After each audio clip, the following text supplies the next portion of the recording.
Oke, baiklah, kita mulai kembali perkuliahan statika ya. Jadi video ini adalah lanjutan dari video yang tadi, yaitu materi tentang struktur portal 3 sendi.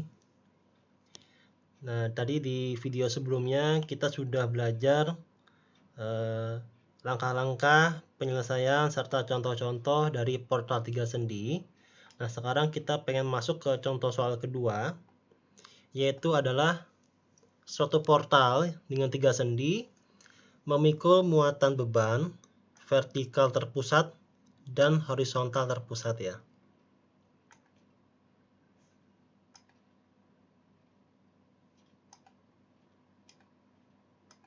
Oke ya. Nah, jadi kalau tadi di video sebelumnya atau di contoh soal sebelumnya kita sudah belajar dengan ada beban vertikal saja ya. Sekarang kita tambah dengan adanya beban horizontal di sini. Panjang portal sama, yaitu sepanjang L dan tingginya juga setinggi H ya. Ada titik A, titik B, titik C, titik D dan titik S ya, sama titik F di sini. Oke. Ditanya adalah reaksi perletakan di titik A dan di titik B, kemudian gaya dalamnya, serta gambar bidang gaya dalam tersebut. Nah, jadi tadi kalau di video sebelumnya kita sudah belajar ya, bahwa ada dua cara. Cara pertama bisa saja sendi S itu dihilangkan, kemudian salah satu perletakan sendi kita jadikan roll, baru kita hitung reaksi perletakannya serta nilai momen awal dari di titik S-nya. Lalu kita pulihkan kembali sendi dan perletakan roll tadi.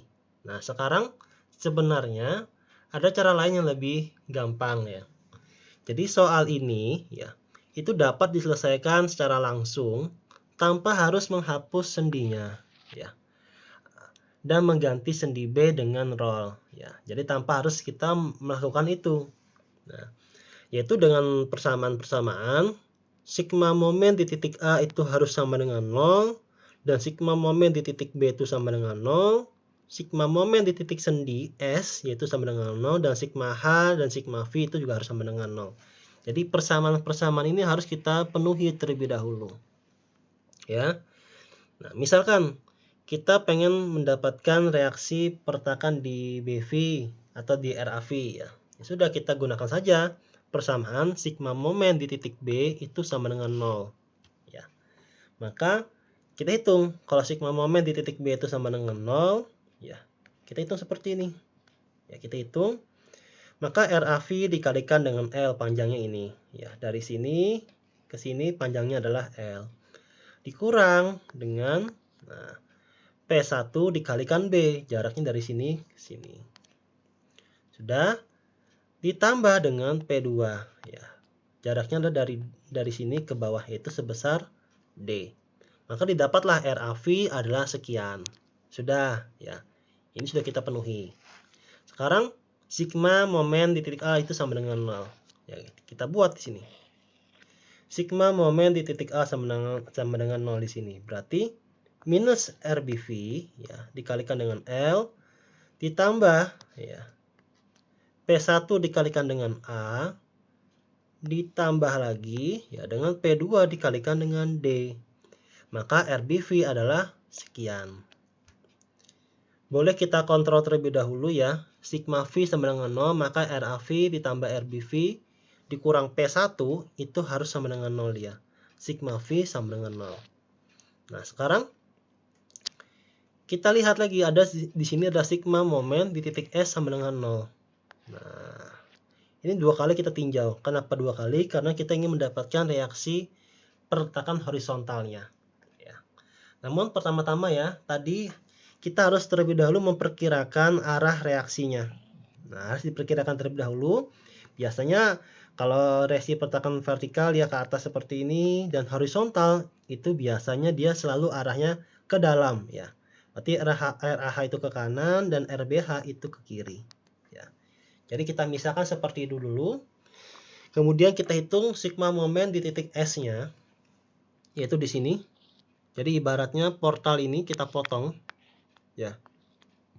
Kita potong. Kita tinjau dulu dari yang kiri, ya. Kita tinjau dari arah kiri, seperti ini gambarnya. Maka ada beban P di sini ya, jangan lupa, ya. P. Maka kita hitung. Kita tinjau ini ke kanan, RAV itu dia positif karena searah dengan putaran jarum jam, dikalikan jaraknya dari titik A ke titik S. Ya. Titik S ini adalah jaraknya setengah L. Ya. Kemudian RAH ini kan arah kita asumsikan dia ke kanan. Maka dia akan menjadi berlawanan dengan arah jarum jam. Maka minus RAH dikalikan tingginya adalah H. Ya. Kemudian dikurang. Nah, dikurang P1 dikalikan jarak dari sini, ya, dikurang dengan A, ya, dikurang dengan A. Maka dapatlah sisa jarak dari titik E ke titik S. Sudah dihitung semua, dapatlah RAH adalah sekian, ya. Bila positif, maka arahnya sudah benar, yaitu arahnya kita ke dalam atau ke kanan. Nah, sudah dapat RAH-nya. Sekarang untuk mendapatkan RBH juga kita gunakan sigma momen di titik S sama dengan 0.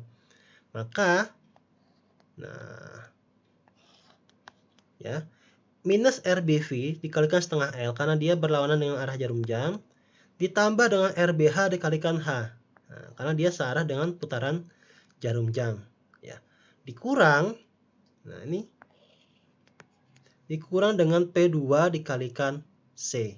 Ingat, kalau yang ini dia ninjaunya dari kiri, kalau ini ninjaunya dari kanan, ya. Nah, tinjaunya dari kanan.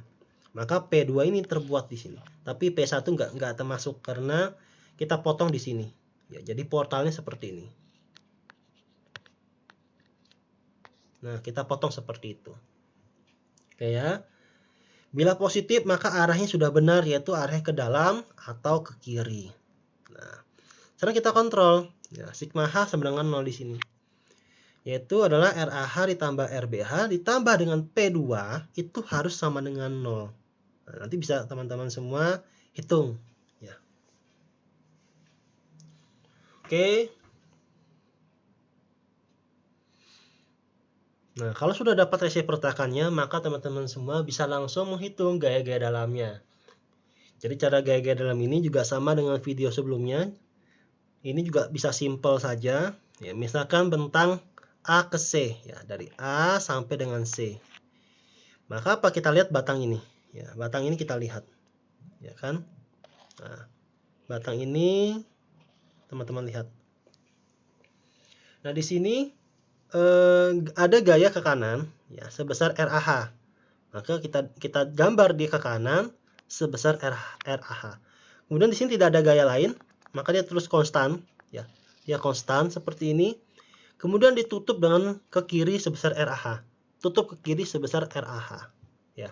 Tadi ke kanan kita gambar sebesar RAH, konstan, kemudian tutup sebesar RAH. Kemudian untuk bentang C ke D, ya, bentang C ke D, lihat di sini. Nah, ini. Maka ada RAV ke atas, ya, RAV ke atas. Kita gambar sebesar RAV. Kemudian dia konstan terus sampai di sini. Ada gaya yang dia mendorong ke bawah sebesar P1. Maka kita hitung sebesar P1 ke bawah. Ya, berarti P1 dikurang dengan RAV itu sebesar RBV. Ya. Sudah? Dia konstan di sini, tidak ada gaya lain. Kemudian baru didorong ke atas sebesar RBV. Nah, tutup dia. Kemudian dorong lagi ke kanan sebesar RBH. Ya, RBH atau RAH. Sorry ya, RH dulu ya. Nah, ini salah ini. Seharusnya RH ini. Nanti dilihatlah RBH dikurang RH itu sisanya berapa. Ya. Kemudian RAH di sini mendorong ke kanan. Kemudian ada P2. Ya, ada P2. Nah, P2 di sini. Maka semakin membesar gelintangnya. Kemudian ke bawah lagi konstan. Kemudian ditutup ke kiri. Nah, ditutup.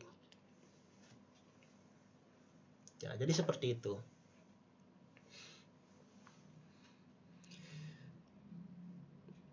Selanjutnya, ya, Jadi kalau gambar seperti ini, gaya lintang itu kalau dia negatif dia arahnya di dalam semua, kalau positif dia di luar ya, seperti itu. Nah, sekarang untuk momen ya, momen dia di titik A itu sama dengan 0. Kemudian kalau di titik C berarti minus RAH dikalikan dengan H. Di titik E berarti adalah RAV positif dikalikan dengan A dikurang dengan RAH dikalikan dengan H. Kalau di titik S berarti RAV dikalikan dengan setengah L dikurang ini dikurang lagi ya dengan P1 dikalikan dengan jaraknya dari E ke S ya. Ingat MS di sini dia harus sama dengan 0 ya. Artinya dia memenuhi dengan ketentuan kita. Kemudian di titik D juga sama, RAV positif dikalikan dengan L jaraknya ya kan, dikurang dengan RAH dikalikan H dikurang lagi dengan P1 dikalikan dengan B. Sudah. Ini juga boleh kalian teruskan lagi ninjau dari kiri terus atau bisa juga tinjau dari kanan ya. Dari kanan berarti dari bawah sini ya. Misalkan di momen di titik F berarti adalah ya, kayaknya kalau dari kanan seperti ini ya, jangan terkecoh ya. Ingat konsepnya perjanjian tandanya, kalau dari kanan berarti kalian potongnya adalah menjadi seperti ini. Nah, maka kalau kalian seperti ini, maka dia akan menjadi negatif ya. Misalkan di sini adalah mx ya. Berarti sigma momen di titik x sama dengan 0. Maka mx ditambah dengan RBH dikalikan misalkan x ya sama dengan 0. Maka apa? Mx sama dengan minus. Nah, RBH dikalikan X seperti itu. Maka di sini tulisnya menjadi minus RBH dikalikan dengan D, jaraknya di sini ya. Kemudian momen titik B sama dengan 0, sudah beres, selesai. Tinggal kalian gambar saja ya. Yang pasti momen di titik S itu harus sama dengan 0 di sini. Oke, gaya normal juga sama, lihat gaya yang menekan ya. Lihat gaya yang menekan seperti ini. Nah, seperti ini gaya menekannya. Tinggal gambarkan saja. Kalau dia menekan, maka dia adalah negatif. Kalau dia menarik, maka positif. Ya. Oke, saya rasa cukup dulu ya sampai di situ video kedua ini. Ya. Kalau misalkan teman-teman masih ada yang belum jelas, bisa saja ditanyakan di grup WA kita ya. Saya ucapkan terima kasih.